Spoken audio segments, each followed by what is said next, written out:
அனைவருக்கும் வணக்கம். நான் உங்கள் சாந்தி பேசுறேங்க. இன்றைய பதிவுல நாம என்ன பார்க்க போறோம் அப்படின்னு பார்த்தீங்கன்னா, இன்று வளர்பிறை பஞ்சமி இரவு இந்த ஒரு பொருளை உங்க பீரோல வைங்கன்னு சொல்லியிருக்கேன். அது என்ன பொருள், இந்த பஞ்சமியில வாராகி அன்னையை நம்ம எப்படி வழிபாடு செய்யலாம் அப்படிங்கிறத பத்தி நாம இந்த பதிவுல தெளிவாக பார்க்கலாம்.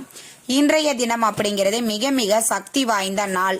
இந்த நாள்ல பார்த்தீங்கன்னா பஞ்சமி திதி அப்படிங்கிறது வருது. நாளை காலையில 8:06 வரைக்குமே நம்மளுக்கு இந்த பஞ்சமி திதி அப்படிங்கிறது இருக்குது. இன்று இரவும் நீங்க வழிபாடு செய்யலாம். இல்ல வெளியில போயிட்டீங்க, எங்களுக்கு வழிபாடு செய்வதற்கு டைம் இல்லை அப்படிங்கிறவங்க நாளை காலையில 8:06 பிரம்ம முகூர்த்த நேரத்துல கூட நாளைய தினத்துல இந்த பஞ்சமி வழிபாட்டை தாராளமாக செய்யலாம். இரவு நேரத்துல வழிபாடு செய்வது மிக மிக சிறப்பான பலனை நம்மளுக்கு கொடுக்கும். ஏன் அப்படின்னா, வாராகி அன்னை இரவு நேர தேவதையாவாள். அவளுக்கு இரவு நேரத்தில் சக்திகள் மிகுந்து அதிகப்படியாக இருக்கும். அந்த நேரத்துல வாராகி அன்னையை வழிபாடு செய்யும் பொழுது நாம என்ன கேட்கிறோமோ அதை உடனே கொடுத்து விடுவாள். அதுவும் இந்த பஞ்சமி பார்த்தீங்கன்னா நம்மளுக்கு நவராத்திரியில் வரக்கூடிய பஞ்சமி. பொதுவாக பஞ்சமியே சிறந்தது. அதிலேயும் நவராத்திரியில் வரக்கூடிய பஞ்சமி மிக மிக சிறப்பானது. இன்றைய நாளை தவறவே விடாதீங்க. பண வரவிற்காக நாம ஒரு எளிய பரிகாரத்தை தான் இந்த பதிவுல நாம பார்க்க போறோம். இப்ப பார்த்தீங்கன்னா பண பிரச்சனைகள் யாருக்கெல்லாம் இருக்குதோ அவங்க அனைவருமே தாராளமாக இந்த பரிகாரத்தை செய்யலாம். அதே மாதிரி வாராகி அன்னை வழிபாடு செய்பவர்கள் அசைவம் சாப்பிட்டுட்டு செய்யக்கூடாது. நாங்க சாப்பிடலாமா, ஆனா வீட்டுல நாங்க செஞ்சு வச்சிருக்கிறோம், அவங்க தான் சாப்பிட்றாங்க, பரவாயில்லையா, நாங்க வழிபாடு செய்யலாமா அப்படின்னு கேட்பீங்க. அப்படியும் செய்யக்கூடாது. கட்டாயம் உங்க வீட்டுல அசைவம் இருக்கக்கூடாது. வாராகி அன்னை வழிபாடு செய்யும் பொழுது வீடினுடைய சுத்தமும் நம்மளுடைய சுத்தமும் மிக மிக முக்கியம். அதனால அதை நீங்க ஞாபகத்துல வச்சுக்கோங்க.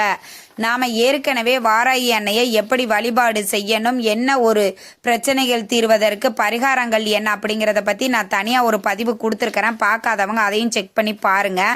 இந்த பதிவுல உங்க வீட்டுல வாராகி அன்னையினுடைய படம் இருந்ததுன்னா அங்க ஒரு தீபத்தை ஏத்தி வச்சுட்டு இந்த பரிகாரத்தை நீங்க தாராளமாக செய்யலாம். வாராகி அன்னை வழிபாடெல்லாம் செய்யலாமா, நாங்க தீபம் மட்டும்தான் ஏத்தி வச்சிருக்கோம் அப்படிங்கிறவங்க கூட இந்த வழிபாட்டை தாராளமாக நீங்க செய்யலாம். என்ன செய்யணும் அப்படின்னா, நாம இதை ஒரு முடிச்சாதான் தயார் பண்ண போறோம். அதனால பச்சை நிற துணி எடுத்துக்கோங்க. வளர்பிறை பஞ்சமி அப்படிங்கிறதுனால எதெல்லாம் நம்மளுக்கு வளரணும், எதெல்லாம் பெருகணுமோ அந்த விஷயங்களை வாராகி அன்னையிடம் கேட்டோம் அப்படின்னா வாராகி அன்னை உடனே தருவாள். இப்போ அந்த கிரீன் கலர் துணியை ஒரு முடிச்சா தயார் பண்ண போறோம். அதற்கு தகுந்த மாதிரி சின்னதா நீங்க கட் பண்ணி எடுத்துக்கோங்க. அந்த துணி மேல இப்ப நான் சொல்லக்கூடிய பொருட்களை எல்லாமே ஒன்னொன்னா வச்சுட்டு வாங்க. விரலி மஞ்சள் முகம் புரியாத விரலி மஞ்சள் ஒன்று எடுத்துக்கோங்க. அதை அந்த கிரீன் கலர் துணியில வச்சுக்கோங்க. அதற்கப்புறம் 5 ரூபாய் நாணயம் எடுத்துக்கோங்க. வாராகி அன்னை பஞ்சமி அப்படின்னாலே பஞ்சபூதம் அப்படின்றது அர்த்தம். ஆனால் அந்த எண்ணிக்கையில் 5 அப்படிங்கிற எண்ணிக்கையில் 5 ரூபாய் நாணயத்தை எடுத்துக்கோங்க. செம்பருத்தி பூ, இந்த செம்பருத்தி பூவில் தான் மரகதமும் இருக்கும். இந்த செம்பருத்தி பூ பணத்தை வசீகரிக்கும் தன்மை கொண்டது. அதே மாதிரி இந்த செம்பருத்தி பூவை வச்சு நாம என்ன பரிகாரங்கள் செய்தாலும் அது நம்மளுக்கு கை மேல பலன் அளிக்கக்கூடியது. 5 இதழ்கள் கொண்ட செம்பருத்தி பூவை நீங்க எடுத்துக்கோங்க. அதையும் இந்த 5 ரூபாய் நாணயத்தோடைய வச்சிருங்க. அதற்கப்புறம் பாத்தீங்கன்னா ஒரே ஒரு துண்டு பச்சை கற்பூரம். இதுவும் பார்த்தீங்கன்னா உங்களுக்கு பணத்தை வசீகரிக்கும் தன்மை கொண்டது. அதனால இந்த ஒரு துண்டு பச்சை கற்பூரத்தையும் நீங்க அது கூட வச்சுக்கோங்க. அதை ஒரு முடிச்சா நீங்க தயார் பண்ணிட்டு அதை உங்க உள்ளங்கையில எடுத்து வச்சுக்கோங்க. அந்த முடிச்ச வாராகி அன்னையையும் உங்களுடைய குலதெய்வத்தையும் மனதார பிரார்த்தனை பண்ணிக்கோங்க. எங்க வீட்டுல எப்பொழுதும் பணம் பெருகி கொண்டே இருக்கணும், பணம் சேர்ந்து கொண்டே இருக்கணும், செல்வம் சேர்ந்து கொண்டே இருக்கணும், அதற்கு நீதான் அருள் புரியணும் வாராகி தாயே அப்படின்னு மனமுருகி உள்ளன்போடு வாராகி அன்னையை வழிபாடு செய்து விட்டு அந்த முடிச்ச நீங்க கொஞ்ச நேரம் வாராகி அன்னையினுடைய பாதத்திலே வச்சிருங்க. ஒரு அரை மணி நேரம் இல்லைன்னா 1 மணி நேரம் கழிச்சு அந்த முடிச்ச அப்படியே எடுத்து கொண்டு போய் உங்க வீட்டு பீரோல வச்சிடுங்க. நீங்க பணம் எங்க வைக்கிறீங்களோ அந்த இடத்துல வைக்கலாம். பணப்பெட்டியில வைக்கலாம், பீரோல தாங்க வச்சிருக்கோம் வைக்கலாம். நாங்கெல்லாம் சும்மா வெறும் பிளாஸ்டிக் டப்பால போட்டு வச்சிருக்கிறோமா, ஒரு மஞ்சப்பையில தான் வச்சிருக்கோம் அப்படின்றவங்க நீங்க எந்த இடத்துல பணம் வச்சு எடுத்து புழங்குறீங்களோ அந்த இடத்துல இந்த முடிச்ச வச்சிருங்க.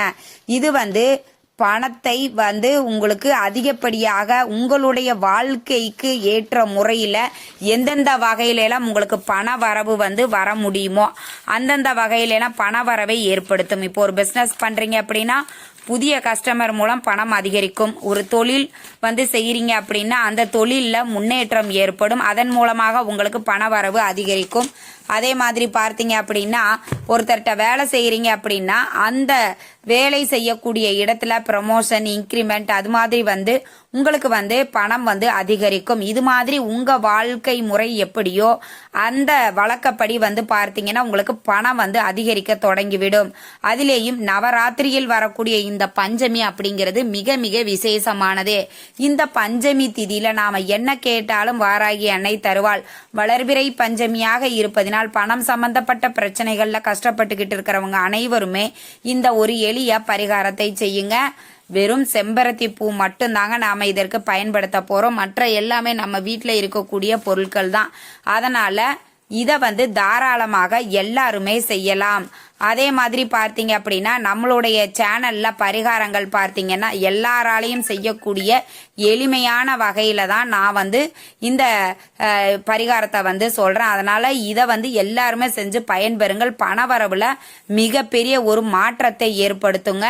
கண்டிப்பா இன்றைய நாளை தவற விடாதீங்க. மிக மிக சக்தி வாய்ந்த நாள். இந்த நாள்ல நாம வாராகி அன்னைக்கிட்ட என்ன கேட்டாலும் தருவாள். அதனால வாராகி அன்னை வழிபாடு செய்யுங்கள். வாராகி அன்னையினுடைய அருளை பரிபூரணமாக பெறுங்கள். இந்த தகவல் உங்களுக்கு ரொம்பவுமே பயனுள்ளதாக இருந்திருக்கும்னு நினைக்கிறேன். வீடியோ பிடிச்சிருந்தா லைக் பண்ணுங்க, ஷேர் பண்ணுங்க, கமெண்ட் பண்ணுங்க. இந்த பதிவை உங்களுடைய உற்றார் உறவினர்கள் நண்பர்களுக்கும் ஷேர் பண்ணுங்க. அவங்களும் பார்த்து பயன்பெறட்டும். நன்றி, வணக்கம்.